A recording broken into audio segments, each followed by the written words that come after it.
Parami ng parami ang kinikilig sa lakas ng chemistry nila Kim Chiu at Paolo Avellino na natural daw sa kanila at di napepeke. Hindi naman nila ipinagkakaila na talagang very close na silang dalawa. Katunayan, ayon sa chika ng isang source na malapit sa dalawa, confirm na umanong magkasama ang dalawa ngayong Holy Week. Hindi pa sure umano kung umuo na ang mga kasama nila o baka sila lang dalawa ang magkasama. Masaya ngang nag-celebrate ng last day ng black screening sa Dubai sina Kim at Paolo sa mga kumalat na video.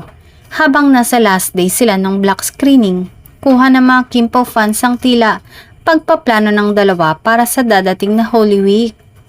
Tila nga daw may ipinapakita si Kim kay Paolo ng mga lugar na magandang puntahan na destinasyon ngayong mahal na araw. Kilala nga si Kim na mahilig mag-getaway noon pa man lalo na sa tuwing sasapit ang mga ganitong long weekend. Ngayon pa lang ay kanya-kanya ng abang ang mga fans sa magiging ganap ng dalawa ngayon, lalo na tapos na ang black screening ng kanilang pelikula.